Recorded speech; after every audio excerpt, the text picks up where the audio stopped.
KCET 2026 ವಿದ್ಯಾರ್ಥಿಗಳಿಗೆ ಕೆಲವೊಂದಿಷ್ಟು important updates ಅನ್ನ ಕೊಡುತ್ತೀನಿ. ಸೊ ನಿಮ್ಗೆಲ್ಲ ಗೊತ್ತಿರೋ ಹಾಗೆ ಇವತ್ತು ಬಂದು ಆಪ್ಷನ್ ಎಂಟ್ರಿ ಲಿಂಕ್ ಅನ್ನುವಂಥದ್ದು ಕ್ಲೋಸ್ ಆಗಿದೆ. ಓಕೆನಾ? So option entry link close ಬಗ್ಗೆ ಒಂದು ಅಪ್ಡೇಟ್ ಅನ್ನ ಕೊಡುತ್ತೀನಿ.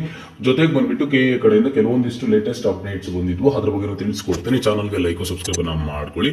ಈ ಮೊದಲಿಗೆ ನಿನ್ನೆ ಕೆಲವೊಂದಿಷ್ಟು ಹೊಸ ಅಪ್ಡೇಟ್ಸ್ ಆದ್ರೆ ಬಂದಿರುವಂತದ್ದು KA ವೆಬ್ಸೈಟ್ ಅಲ್ಲಿ. ಮೊದಲನೇದು ಬಂದ್ಬಿಟ್ಟು ಕೃಷಿ ಕೋರ್ಸ್ದು ಶುಲ್ಕದ ವಿವರ ಆದ್ರೆ ಕೊಟ್ಟಿದ್ದಾರೆ. ಇದ್ರ ಬಗ್ಗೆ ಸಾಕಷ್ಟು ಸ್ಟೂಡೆಂಟ್ಸ್ ಕೇಳ್ತಿದ್ರು ಫೀಸ್ ಎಷ್ಟಿರುತ್ತೆ ಈ ಒಂದು ಕೋರ್ಸ್ಗೆ ಏನು ಅಂತ ಹೇಳ್ಬಿಟ್ಟು. ಸೊ ನಿನ್ನೆ KA ಅವರು ಪ್ರೊವೈಡ್ ಮಾಡಿರುವಂತದ್ದು. ಒಂದ್ಸಲಿ ಈ PDF ಅನ್ನ ನೋಡಿ ನೀಟಾಗಿ ಚೆಕ್ಔಟ್ ಆದ್ರೆ ಮಾಡ್ಕೊಳ್ಳಿ. ಅಂಡ್ ಜೊತೆಗೆ ಬಂದ್ಬಿಟ್ಟು ಸರ್ಕಾರಿ ಯೋಗ ಮತ್ತು ನಿಸರ್ಗ ಚಿಕಿತ್ಸೆ ಶುಲ್ಕದ ವಿವರ ಕೊಟ್ಟಿದ್ದಾರೆ. ಆ ಒಂದು ಕೋರ್ಸ್ದು ಸೇಮ್ ನ್ಯಾಚುರೋಪತಿದು ಅದನ್ನು ಸಹ ಒಂದ್ಸಲಿ ನೀವು ಕ್ಲಿಕ್ ಮಾಡಿ ನೋಡ್ಕೋಬಹುದು. ಅಂಡ್ ನೆಕ್ಸ್ಟ್ BPT ಕೋರ್ಸ್ದು ಹೆಚ್ಚುವರಿ ಸೀಟ್ ಮ್ಯಾಟ್ರಿಕ್ಸ್ ಅಂತ ಹೇಳಿ ನಿನ್ನೆ ಆದ್ರೆ ರಿಲೀಸ್ ಮಾಡಿರುವಂತದ್ದು. ಅಲ್ಲಿ ಯಾವ ಒಂದು ಕಾಲೇಜು ಹೊಸದಾಗಿ ಸೀಟ್ ಮ್ಯಾಟ್ರಿಕ್ಸ್ ಗೆ ಆಡ್ ಆಗಿರುತ್ತೋ ಆ ಒಂದು ಕಾಲೇಜ್ ಬಗ್ಗೆ ಆದ್ರೆ ನಿನ್ನೆ ತಿಳಿಸ್ಕೊಟ್ಟಿದ್ದಾರೆ. ಅಂಡ್ ಇನ್ನೊಂದು ಸೇಮ್ ಅದೇ ರೀತಿಯಲ್ಲಿ BSc AHS ಕೋರ್ಸ್ ಗಳ ಹೆಚ್ಚುವರಿ ಸೀಟ್ ಮ್ಯಾಟ್ರಿಕ್ಸ್ ಅಂತ ಹೇಳಿ ಎರಡು ಕಾಲೇಜಸ್ ಹೊಸದಾಗಿ ಸೀಟ್ ಮ್ಯಾಟ್ರಿಕ್ಸ್ ಆದ್ರೆ ಆಡ್ ಆಗಿರುವಂತದ್ದು. ಅದು KA ಅವರು ಅಪ್ಡೇಟ್ ಅನ್ನ ಕೊಟ್ಟಿದ್ದಾರೆ. ಬಟ್ ಇಲ್ಲೇನು ನಿನ್ನೆ 8ನೇ ತಾರೀಕು ಕೊಟ್ಟಿರೋದ್ರಿಂದ ನೀವು ನಿನ್ನೆ ಯಾರು ಈ ಒಂದು ಅಪ್ಡೇಟ್ ಅನ್ನ ನೋಡ್ಕೊಂಡಿರ್ತೀರಾ ನೀವು ನಿನ್ನೆ ಆಪ್ಷನ್ ಎಂಟ್ರಿ ಲಿಸ್ಟ್ ಗೆ ಆಡ್ ಮಾಡಬಹುದು ಇನ್ ಕೇಸ್ ಏನಾದ್ರೂ ಆ ಕಾಲೇಜ್ ನಿಮಗೆ ಬೇಕು ಅಂತ ಇದ್ರೆ. ಬಟ್ ಈಗ ಆಪ್ಷನ್ ಎಂಟ್ರಿ ಲಿಸ್ಟ್ ಗೆ ಈ ಹೆಚ್ಚುವರಿ ಸೀಟ್ ಮ್ಯಾಟ್ರಿಕ್ಸ್ ಏನ್ ಕೊಟ್ಟಿದ್ದಾರೆ ಇದನ್ನ ಆಡ್ ಮಾಡೋದಕ್ಕೆ ಆಗಲ್ಲ. ಯಾಕಂತ ಅಂದ್ರೆ ಈಗಾಗಲೇ ನಿಮ್ಮ ಒಂದು ಆಪ್ಷನ್ ಎಂಟ್ರಿ ಲಿಂಕ್ ಅನ್ನುವಂಥದ್ದು ಕ್ಲೋಸ್ ಆಗಿದೆ. ನೀವು ಸ್ಕ್ರೀನ್ ಮೇಲೆ ಅಬ್ಸರ್ವ್ ಮಾಡಬಹುದು. Candidate option entry dead line as passed option entry is closed ಅಂತ ಬರ್ತಿದೆ. ಇದು ಆಪ್ಷನ್ ಎಂಟ್ರಿ ಯಾವಾಗ ಕ್ಲೋಸ್ ಆಗಿದೆ ಟೈಮಿಂಗ್ ನೀವು ನೀಟಾಗಿ ಅಬ್ಸರ್ವ್ ಮಾಡಬಹುದು. 9/7/2026 11:40 ಇವತ್ತು ಕ್ಲೋಸ್ ಆಗಿರುವಂತದ್ದು 9ನೇ ತಾರೀಕು. ಈಗ ನಾನು ವಿಡಿಯೋ ಮಾಡ್ತಿರುವಂತಹ ಟೈಮ್ ಬಂದು ಎಕ್ಸಾಕ್ಟ್ ಆಗಿ 1:30 ಆಗಿದೆ. 11:40 ಆಪ್ಷನ್ ಎಂಟ್ರಿ ಲಿಂಕ್ ಆದ್ರೆ ಕ್ಲೋಸ್ ಆಗಿದೆ.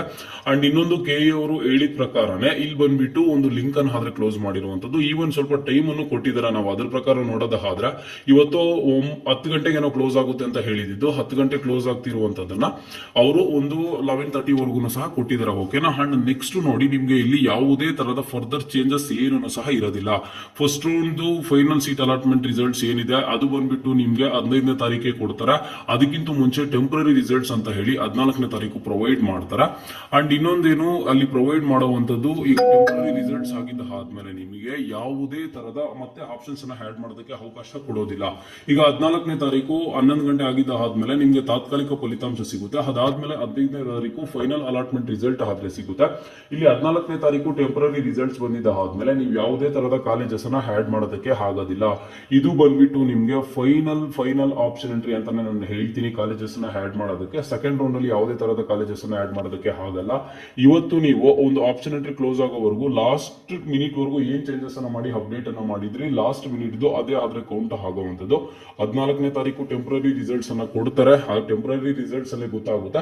ಅಂಡ್ ಇನ್ನೊಂದು ಟೆಂಪರರಿ ರಿಸಲ್ಟ್ಸ್ ಅಲ್ಲಿ ಯಾವ ಸೀಟು ಯಾವ ಕ್ಯಾಟಗರಿ ಏನ್ ರಿಸಲ್ಟ್ ಬರುತ್ತೋ 100% ಅದೇ ಒಂದು ರಿಸಲ್ಟ್ ಫೈನಲ್ ಅಲಾಟ್ಮೆಂಟ್ ಅಲ್ಲಿ ಬರುವಂತದ್ದು.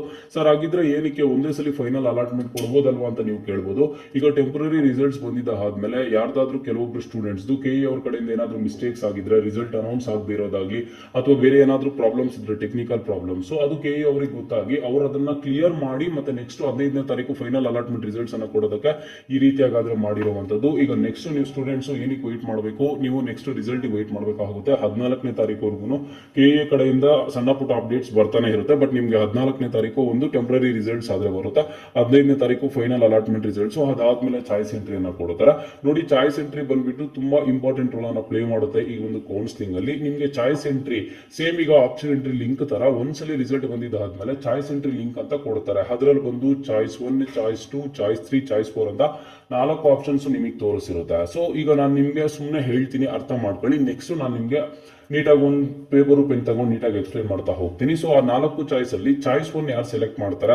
ಈಗ ನಿಮ್ಗೆ 15ನೇ ತಾರೀಕು ರಿಸಲ್ಟ್ ಅಲ್ಲಿ ಯಾವ್ದೋ ಒಂದು ಕಾಲೇಜ್ ಸಿಕ್ಕಿರುತ್ತೆ. ಆ ಒಂದು ಕಾಲೇಜ್ ನಿಮ್ಗೆ 100% ಸ್ಯಾಟಿಸ್ಫೈ ಇರುತ್ತೆ. ನಾನು ಇದಕ್ಕೆ ಅಡ್ಮಿಷನ್ ಅನ್ನ ತಗೋತೀನಿ, ನಾನು ನೆಕ್ಸ್ಟ್ ಫರ್ದರ್ ರೌಂಡ್ಗೆ ಪಾರ್ಟಿಸಿಪೇಟ್ ಮಾಡೋದಿಲ್ಲ, ಫಸ್ಟ್ ರೌಂಡ್ ಇಂದಾನೆ ಅಡ್ಮಿಷನ್ ತಗೋತೀನಿ ಅನ್ನುವಂತ ಸ್ಟೂಡೆಂಟ್ಸ್ ಚಾಯ್ಸ್ 1 ಸೆಲೆಕ್ಟ್ ಮಾಡಿ ಫೀಸ್ ಅನ್ನ ಪೇ ಮಾಡಿ ಕಾಲೇಜಸ್ಗೆ ಅಡ್ಮಿಷನ್ ಅನ್ನ ತಗೋತಾರೆ. ಚಾಯ್ಸ್ 2 ಯಾರು ತಗೋತಾರೆ, ನಿಮ್ಗೆ ಯಾವ್ದೋ ಒಂದು ಸೀಟ್ ಆಗಿರುತ್ತೆ. ಈಗ ಎಕ್ಸಾಂಪಲ್ ಆಗಿ ಹೇಳ್ತೀನಿ, ನೀವೊಂದು 20 ಕಾಲೇಜಸ್ ಅನ್ನ ಆಪ್ಷನ್ ಎಂಟ್ರಿ ಲಿಸ್ಟ್ ಗೆ ಆಡ್ ಮಾಡಿರ್ತೀರಾ. ನಿಮಗೆ ಬಂದ್ಬಿಟ್ಟು ಪ್ರಿಯಾರಿಟಿ ನಂಬರ್ 5 ಕೊಟ್ಟಿರುವಂತ ಕಾಲೇಜಲ್ಲಿ ನೆಕ್ಸ್ಟ್ ಫೈನಲ್ ಅಲಾಟ್ಮೆಂಟ್ ಅಲ್ಲಿ ಸೀಟ್ ಸಿಗುತ್ತೆ. ನೀವೇನ್ ಮಾಡ್ತೀರಾ, ಆ ಒಂದು ಸೀಟ್ ಅನ್ನ ಹೋಲ್ಡ್ ಮಾಡ್ಕೊಂಡು ನೆಕ್ಸ್ಟ್ ರೌಂಡ್ ಗೆ ಪಾರ್ಟಿಸಿಪೇಟ್ ಮಾಡ್ತೀರಾ. ನೆಕ್ಸ್ಟ್ ರೌಂಡ್ ಪಾರ್ಟಿಸಿಪೇಟ್ ಮಾಡಿದಾಗ ಮೇಲೆ ಇರುವ 4 ಕಾಲೇಜಸ್ ಅಲ್ಲಿ ಯಾವ್ದಾದ್ರು ಸೀಟ್ ಅಲಾಟ್ಮೆಂಟ್ ಆದ್ರೆ ಅದಕ್ಕೆ ನಿಮ್ಗೆ ಅಡ್ಮಿಷನ್ ಕೊಡ್ತಾರೆ. ಇಲ್ಲ ಅಂತ ಅಂದ್ರೆ ಈಗ ಏನ್ ಹೋಲ್ಡ್ ಮಾಡಿರ್ತೀರಾ ಅದೇ ಒಂದು ಸೀಟ್ ಅಲ್ಲಿ ನಿಮ್ಗೆ ಅಡ್ಮಿಷನ್ ಆದ್ರೆ ತಗೋಬಹುದಾಗಿರುತ್ತೆ. ಓಕೆನಾ? ಸೀಟ್ ಹೋಲ್ಡ್ ಮಾಡೋದಕ್ಕೆ ಚಾಯ್ಸ್ 2 ತಗೋತಾರೆ. ಚಾಯ್ಸ್ 3 ಯಾರು ತಗೋತಾರೆ, ಈಗ ನಿಮ್ಮ ಒಂದು ಆಪ್ಷನ್ ಎಂಟ್ರಿ ಲೀಸ್ಟ್ ಅಲ್ಲಿ ಸಿಕ್ಕಿರುವಂತಹ ಕಾಲೇಜು ನಿಮ್ಗೆ ರಿಸಲ್ಟ್ ಅಲ್ಲಿ ಯಾವ ಕಾಲೇಜ್ ಸಿಕ್ಕಿರುತ್ತೋ ಆ ಕಾಲೇಜು ನನಗೆ ಬೇಡ, ಆ ಕಾಲೇಜು ನಾನು ಡಿಲೀಟ್ ಮಾಡಬೇಕು. ನೆಕ್ಸ್ಟ್ ಈಗ ಬೇರೆ ಯಾವ್ದಾದ್ರು ಕಾಲೇಜಸ್ ಅಲ್ಲಿ ಸೀಟ್ ಸಿಗುತ್ತೆ ಅನ್ನೋ ನೋಡ್ತೀನಿ ಅನ್ನುವಂಥ ಸ್ಟೂಡೆಂಟ್ಸ್ ಚಾಯ್ಸ್ 3 ನ ಸೆಲೆಕ್ಟ್ ಮಾಡ್ತಾರೆ. ಅಂಡ್ ನೆಕ್ಸ್ಟ್ ಚಾಯ್ಸ್ 4 ಬಂದ್ಬಿಟ್ಟು ಕೌನ್ಸಿಲಿಂಗ್ ಇಂದ ನಾನು ಎಕ್ಸಿಟ್ ಆಗ್ತೀನಿ, ಫರ್ದರ್ ಪಾರ್ಟಿಸಿಪೇಟ್ ಮಾಡಲ್ಲ ಅನ್ನುವಂಥ ಸ್ಟೂಡೆಂಟ್ಸ್ ಚಾಯ್ಸ್ 4 ಅನ್ನ ಸೆಲೆಕ್ಟ್ ಮಾಡ್ತಾರೆ. ಸೊ ನೋಡಿ, ಈಗ ನೆಕ್ಸ್ಟ್ ಚಾಯ್ಸ್ ಎಂಟ್ರಿ ಬಗ್ಗೆ ಜಾಸ್ತಿ ತಲೆ ಕೆಡಿಸ್ಕೊಳ್ಳುವಂತ ಅವಶ್ಯಕತೆ ನೀವಿಲ್ಲ. ಜಸ್ಟ್ ಈಗ ನೆಕ್ಸ್ಟ್ ರಿಸಲ್ಟ್ಗಾಗಿ ವೆಯ್ಟ್ ಮಾಡಿ. ರಿಸಲ್ಟ್ ಬಂದಿದ್ದ ಆದ್ಮೇಲೆ ನೀಟಾಗಿ ಎಕ್ಸ್ಪ್ಲೈನ್ ಮಾಡ್ತೀನಿ ಚಾಯ್ಸ್ ಎಂಟ್ರಿ ಬಗ್ಗೆ. ಅದಾದ್ಮೇಲೆ ಆ ಚಾಯ್ಸ್ ಎಂಟ್ರಿ ಬಗ್ಗೆ ನಿಮ್ಮ ಪೇರೆಂಟ್ಸ್ ಜೊತೆ ಡಿಸ್ಕಸ್ ಮಾಡಿ ಒಂದ್ಸಲಿ ಡಿಸಿಷನ್ ತಗೋಬೇಕಾಗುತ್ತೆ. ಚಾಯ್ಸ್ ಎಂಟ್ರಿ ಒಂದ್ಸಲಿ ಚಾಯ್ಸ್ ಅನ್ನ ಸಬ್ಮಿಟ್ ಮಾಡಿದ ಆದ್ಮೇಲೆ ಯಾವುದೇ ಕಾರಣಕ್ಕೂ ಚೇಂಜಸ್ ಅನ್ನ ಮಾಡೋದಕ್ಕಾದ್ರೆ ಆಗೋದಿಲ್ಲ. ಓಕೆನಾ? ಸೊ ಈ ರೀತಿಯಾಗಿ ಕೆಎ ಕಡೆಯಿಂದ ಅಪ್ಡೇಟ್ಸ್ ಇರುತ್ತೆ. ನಾನು